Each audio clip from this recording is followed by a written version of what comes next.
Greetings and good health to you, and welcome to another issue of Open Up with myself, Sello Maake Ka-Ncube.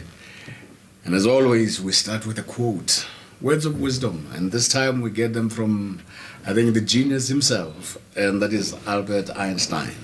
And he says, wisdom is not a product of schooling, but the lifelong attempt to acquire it. Words of wisdom.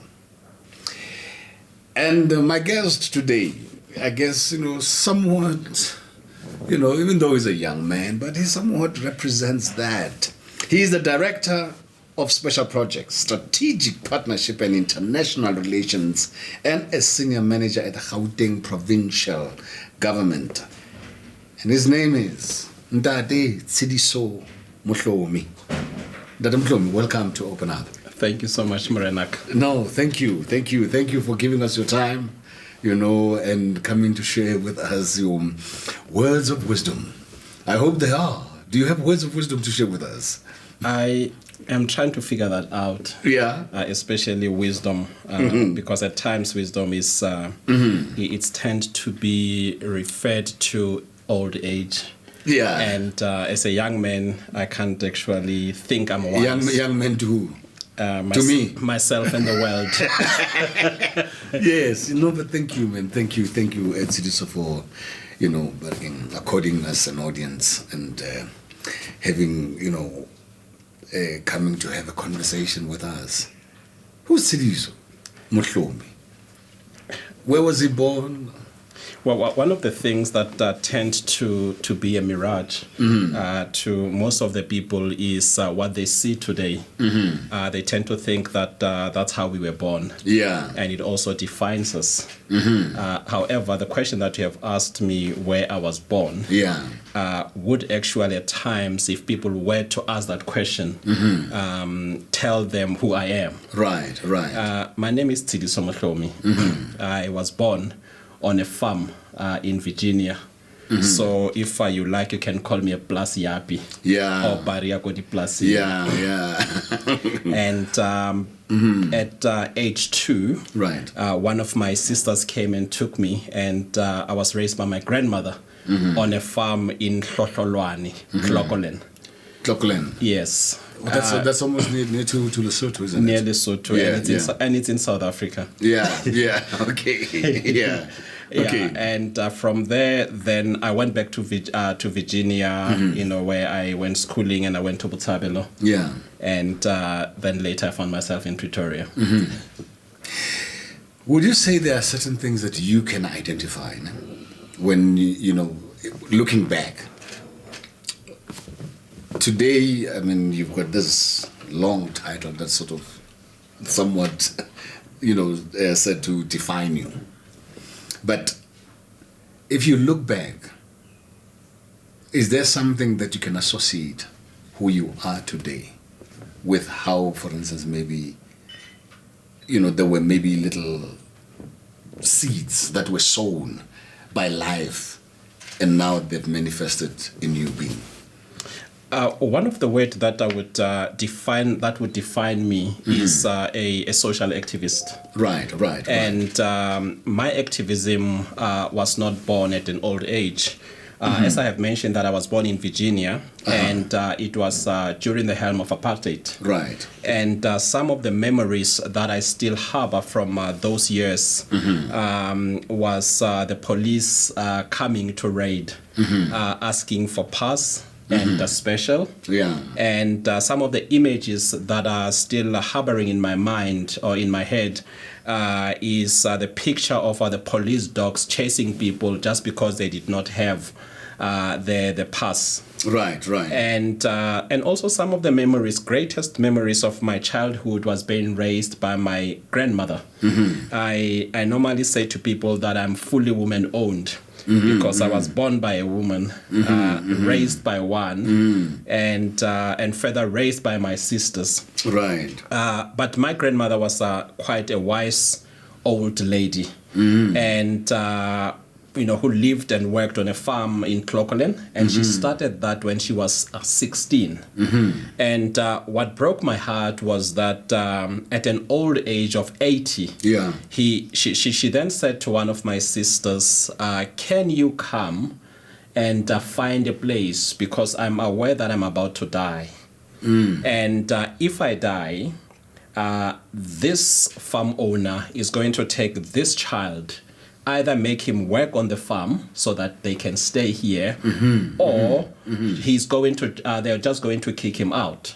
Right. And then that's when my sisters came, and then we moved to Botshabelo. And that experience shaped my activism, whereby my heart goes out to the downtrodden, and my heart goes out to those who are oppressed. Right. Growing up as a young man, Botshabelo, is it the place of mohos or is it the place of clevers? How would you define Botshabelo? Yeah, I think it's a place of clever mohos. Yeah, okay. Because it's a place that shaped me. And remember that Botshabelo, it's basically, the reason it's called Botshabelo, it was a place of refuge. Yes. And during apartheid, in the formation of the homelands, there was a strife between the former Bophuthatswana and the Sotho-speaking people. Okay. And therefore, Botshabelo then started as an extension of Qwaqwa, which was then the kingdom of the Basotos under apartheid. Yes. And therefore, when it was started, there was no infrastructure.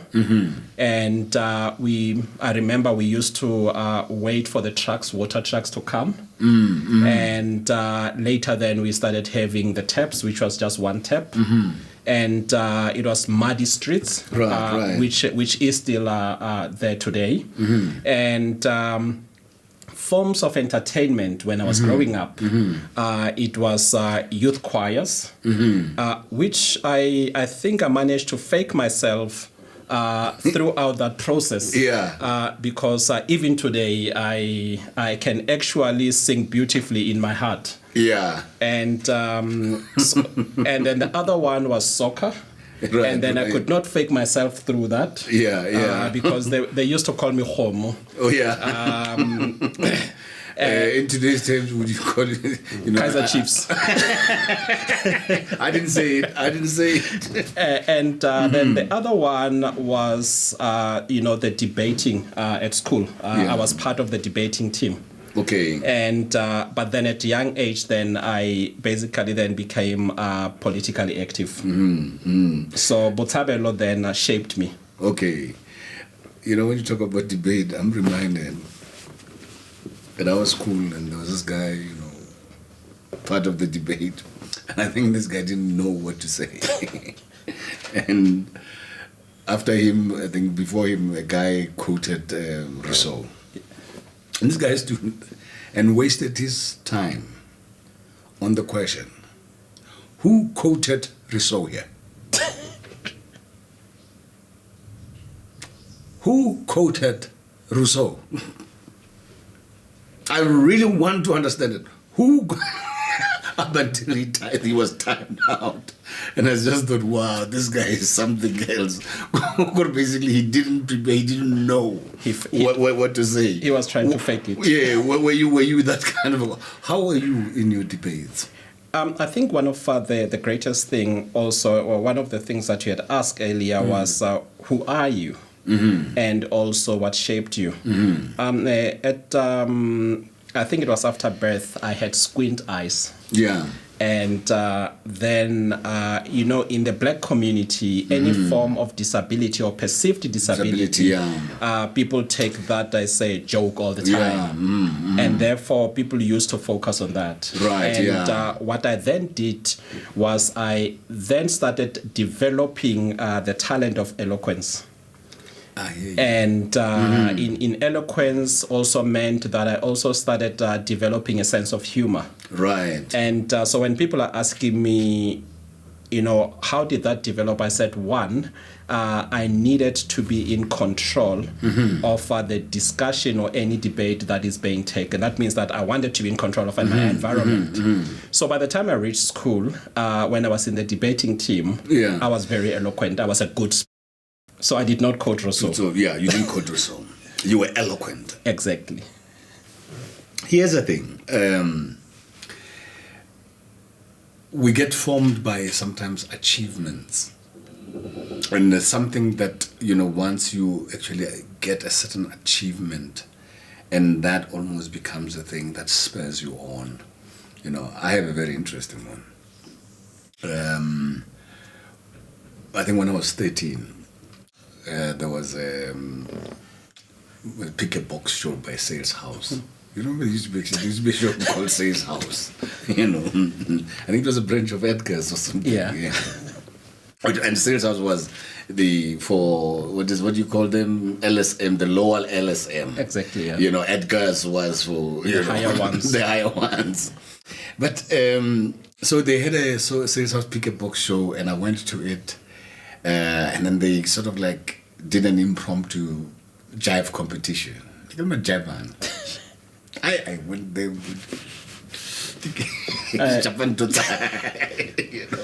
Maybe my younger brother, who used to say, I want to but I'll jive, then I come back with diesel in a minute, and I want a safari suit. And I think that moment could have actually just shaped the performance streak in me, and it inspired me more to actually, I think, become an actor and all that. What is a defining moment, you would say? What is your defining moment? I can think of many. Yeah. And one of the things that my friends always sometimes laugh about it is that I used to be a math genius. I was to be very good at math. Okay. At school, and to an extent that. So you used to understand figures. I used to understand figures. Yeah, and you still understand figures. Yes. No. I'm very good at that. Okay. So to an extent that when I was doing Standard 5, I used to mark the scripts for Standard 3s and Standard 4s. Wow. And I also used to help others. Then when my political activism took over, I changed. And then I decided to then do history. Right. And that time it was more a stance of defiance, more than anything. And that basically then changed the trajectory of my life, because my grandmother, I remember when she used to ask me, what do you want to be? I used to say I want to be a doctor, because it was a thing then. Yeah. And but taking the political stream helped basically to shape what I'm doing today, and also then, as I've said, my political activism. Then there's a lot of things that I have achieved in my life, which never necessarily defined me, because I always say to people, I'm not my achievement. Right. It's just like an extension of me, but that's not me. Yeah. Okay. You spoke about Botshabelo, and it actually strikes me, because I never thought. So Botshabelo is actually not an old place, actually. If it started in 1979, it's basically exactly yes. And it's Botshabelo because that is where people ran to. Correct, yes. So the people that ran there were basically more the Basotos. Who didn't want to get to be absorbed. Correct. Where were they coming from? You do have people that were coming from some of the farms that were around Tabanshu. Okay, all right. They used to call it detrusting. And then you also then find people that were also coming from the farms. Yes. Because a lot of people are not aware that to be on a farm, you needed to have a family member who's working there. And if there was no family member who was working there, the farmer would actually see no reason to keep you. So those were the people. And it was called onverwacht when it started. Which is basically mean it was unexpected. But it grew up to become a bit plus. Yeah. Because as you're saying that, also I'm talking about farms, and now basically, farms, you're talking about land, and land goes with dispossession, and I think the hallmark of a dispossession is 1913. Have you ever reflected on that? I have, which basically then at times, when I think 1913, and I also look today when people are trying to reclaim land, and how the system also shaped how we view spatial planning. It's painful. Right. When you drive on the N1 going towards Polokwane, there's a prime land in Valmanstal. Yes. And so I look at it and I see people have marked sites, but the size of the sites is still basically being defined by what the apartheid spatial planning was for black people. So I don't see anybody who actually go and demarcate a huge land for themselves. And therefore the issue of dispossession goes hand in hand also with how our mindset was shaped. And therefore, when we are talking about the expropriation of land currently, it should also then be going with the decolonization of the mind in terms of how we view land and the value it has on us. And also, I mean, and you know what, I've always reflected on this thing that, that you find, the white people would say, black people are very shifty. And in my observation was just how we relate to space, and we never are rooted in the space. There's always a, movement, an unsettled movement, and that is actually even highlighted by the statement that white people would make that black people are shifty. And you find that when we are in a space, we wouldn't even just be there. And and one weird example for me, it would be like if you find, and that is just in relation to space, you find a group of black people, standing around in a circle and having a conversation, and it's nice. One of the things that would happen is that if a white person comes and wants to join that, join the circle, somehow we're going to, sort of end up opening up for him, for that person, that white person. But have you ever tried to go into a circle of white people and you are a black person, you're coming late into that circle? They never open it up. Have you ever made that kind of observation? That is quite profound, what you are saying. I have been having some moments of reflection. And in my moments of reflection is looking back to 1994 until now, and then also realizing that we still talk white monopoly capital over 27 years of democracy. And my question has been, why have we not been able to penetrate the circle? Yes. And the second question has been, have we been able to open our own circle? Right. Which unfortunately then it can be defined by the success of individuals. And I think that when it comes to the issue of wealth creation, and then defining ourselves within the context of economy, among the blacks, people tend to go alone, except on some of the initiatives. Whereas if you're to look at how the white build wealth and the economy, it was always about building the circle. And then building the community. And I think that one of the things going forward that we need to be looking at, especially in uplifting the lives of those marginalized who are the blacks, we need to start now thinking on the issues of the essence of communities. And communities that are built around wealth, the communities that are intentional in uplifting themselves, because building those circles, building those communities, we would then be building a sustainable future for our kids. You talk about uplifting with the intention of uplifting themselves. Correct. I'm quoting you right. But for me, there are times when we come up with statements or phrases, And in acting we have it, where, for instance, you find, somebody will say, you have to be natural.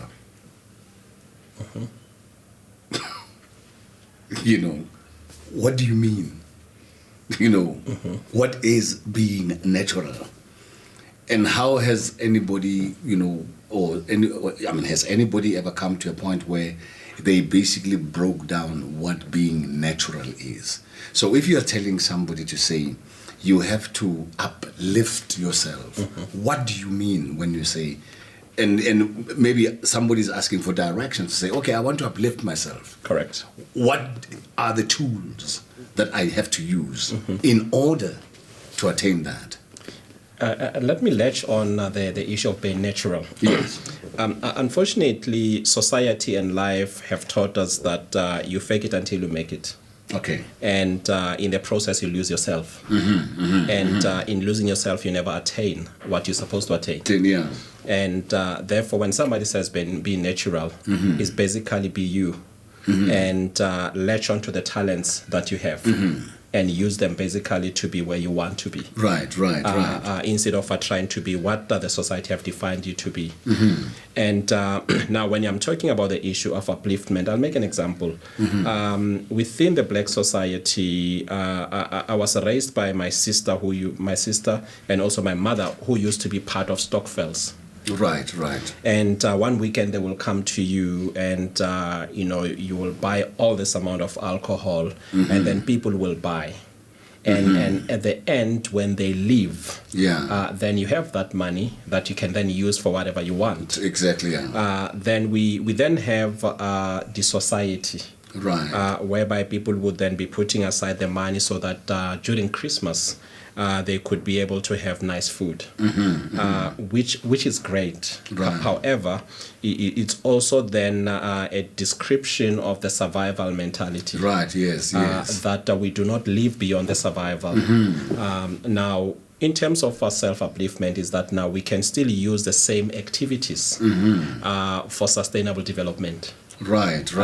In terms of if we are putting the money together for Stockfell and we're going to share at the end of the month, are there activities that we can use that money that we are putting aside that will actually give us wealth more than the nice time we'll have in December? Yeah. And I want to get into the whole SMMEs space. Correct.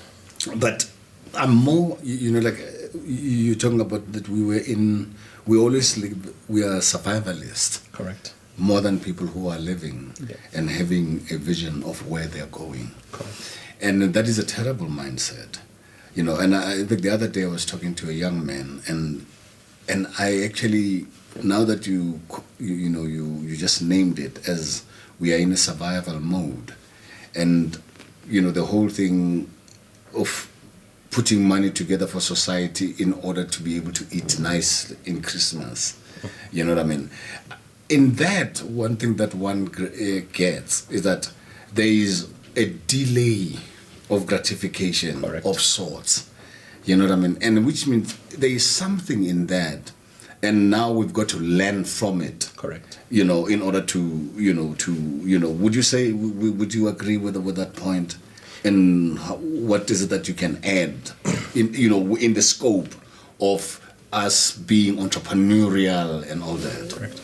I think we as black people, we are naturally resilient. And we also then naturally can, the delayed gratification. I remember growing up, when they would give me pap and meat, then I would hold the meat on the side, right, yeah, and then just chow on the pap. And then I'm delaying the taste of the meat. And so those things are coming natural.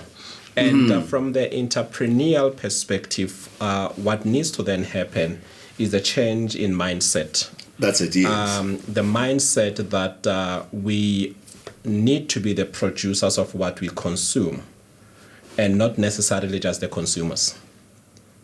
As it stands, most of if you're to look at some of the entrepreneurial initiatives, it becomes the initiatives of feeding into the consumption, which is fine. Yeah. But the question would then be, what is it that we are doing to own the value chain?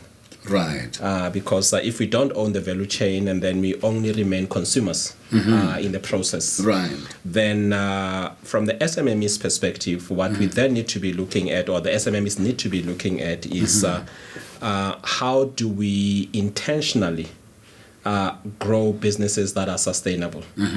And how do we intentionally grow businesses that will be able to make the mark?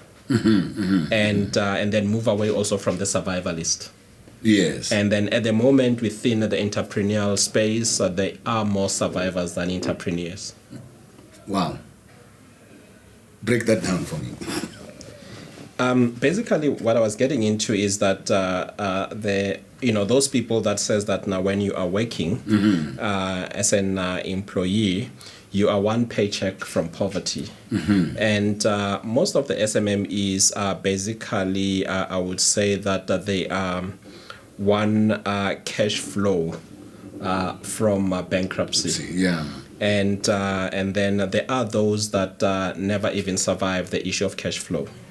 And therefore that's a sign that there is no sustainability in what is being done. And basically what we're talking about here is that there's got to be a serious paradigm shift or change of mindset. How do we, I think with young aspirant entrepreneurs that you come across, what is it that you probably try to share with them, in order for them to survive the journey? Because it is a journey. It is not there's this poet, Nicky Giovanni, he says, life is not a problem, but a process, You see, one of the problems in terms of entrepreneurship, I think that in South Africa and in most of the, what I would call poor countries, people get into entrepreneurship to survive. Right. And at times, some people that would start business, they are actually not even business people. Yeah. I remember when I was in high school, my family thought that I have market, already set there. They bought me a bag of oranges, and then they bought me a packet of cigarettes. And first, what I did was on the first day, I gave everything. I managed to sell 2 oranges, and then I gave everything kaskolot.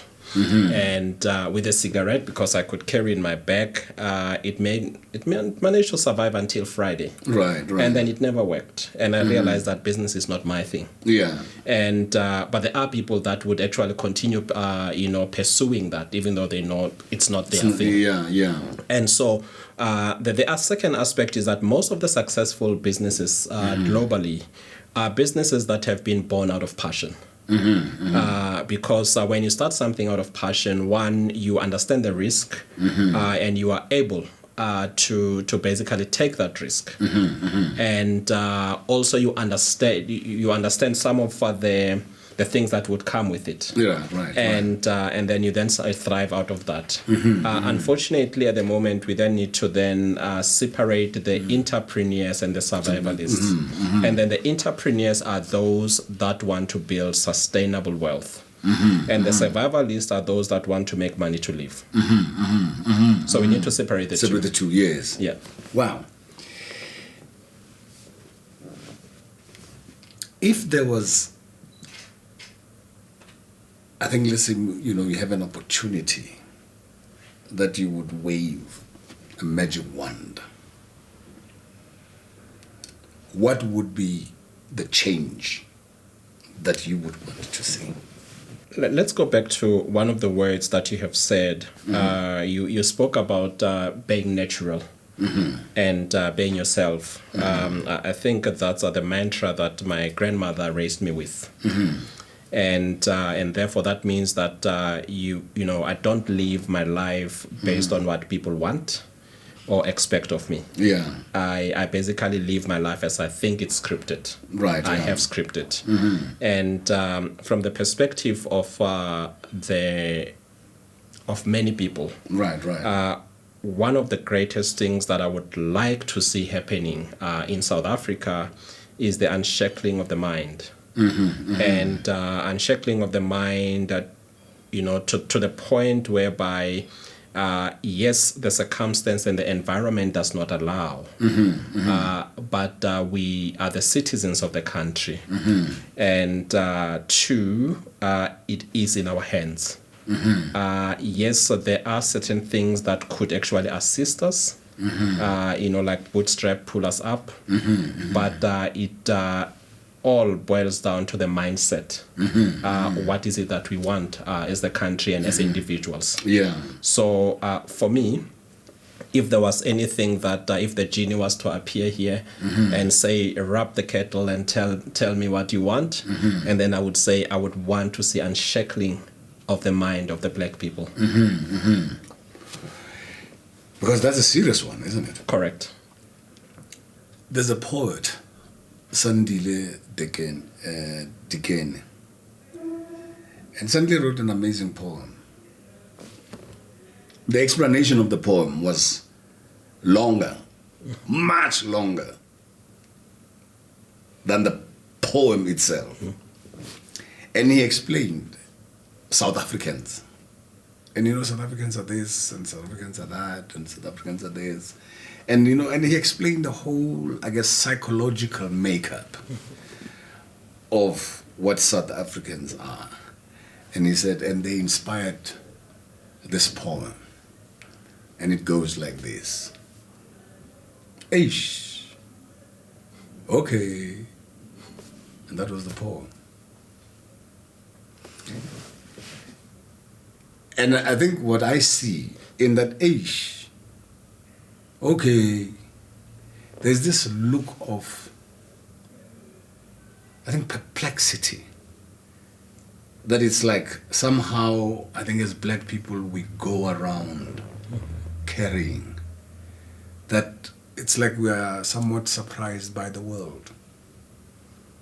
And everything that hits that hit us or we come across, hey, oh, hey, and it is, but there isn't I think, or maybe an inquisitive or what and I hear you say that is what we could remove the shackles. Correct. But how do we remove, if ever we were to embark now on a hands-on process to try and undo these chains that are holding us, that result us into having almost like a stupid look and a look of perplexity. One of them is the education system. Yes. And now, blaming the education system would work, but remember that we also have managed to define ourselves outside the Bantu education. Right. Those who were politically active. But what we then need to be saying, how do we build the thought processes of our kids? Yes. And then it has to start at school. Right. And then the second aspect is on leadership and intentional leadership. Right. One of the things that I have done pretty well in 25 years, not that I'm basically in over 25 years, not that I'm blowing my own horn, is that the ability to see potential in individuals, right, help them to unlock it, and then walk the journey with them. Right. And that does not mean that you also have to be in position of leadership to do that. Yeah. It could be with your friends. Right. It could be with your family members. I do believe that there are people that are highly conscious in a society. Right. And unfortunately, at times we use our consciousness as something to boast about. It should not be. Yeah. Our consciousness should be the key that unlock consciousness in others. And in your space of work, I think you've had interaction with the UNDP. Is there any marked difference that you would say they have contributed, into our own development, in South Africa? Look, the UN and the UNDP or all other multilateral agencies that are around, they are trying, and there's a lot of things that they are trying to contribute in the societal consciousness and also social development. Right. And but remember that now, when that happens in a vacuum, it's a waste. And why am I saying that when it happens in a vacuum is that all the initiatives that are happening to uplift us, unless they happen within the context of the process whereby we are trying to uplift ourselves, that would then be in vain. Yeah. And what changes would you like to see happening within our current? And this is like I'm giving you an opportunity to say, let's suppose you're the president. But the president that doesn't have the confines of the party. You are the independently elected president. And you've got to change government. I'm a student of politics. Okay. And as a student of politics, I do have a lot to say about the current politics and politics system in South Africa. Right. And I think that what has been happening is what I would call an evolution of the system. Right. And so for the country to totally change, we need a total shift in our political system. Right. And but remember that any political system we have, it's also a reflection of the society. And therefore, there's no way that you would impose a new political system in South Africa, right, unless there's a mind shift of a society, because political system is a construct of the society. And at the moment, once again, I would say that we need a society that is conscious, and we need a society that can think, beyond the constraints of what we can do to liberate ourselves. So the biggest shift that will happen is a shift in the level of consciousness in the society. Unless that happen, the same political system that we have today will continue. And therefore, there won't be any change unless the society change. Thank you for sharing your wisdom with us. Thank you so much. I hope whatever wisdom, nuggets of wisdom that you've shared with us, those who are watching us will, get on a process of rethinking themselves, breaking the shackles of the mind. Thank you, Dr. Mohlomi. Thank you for sharing your time with us. Thank you so much, Ndati. Thank you. You heard it. Let's shift our minds.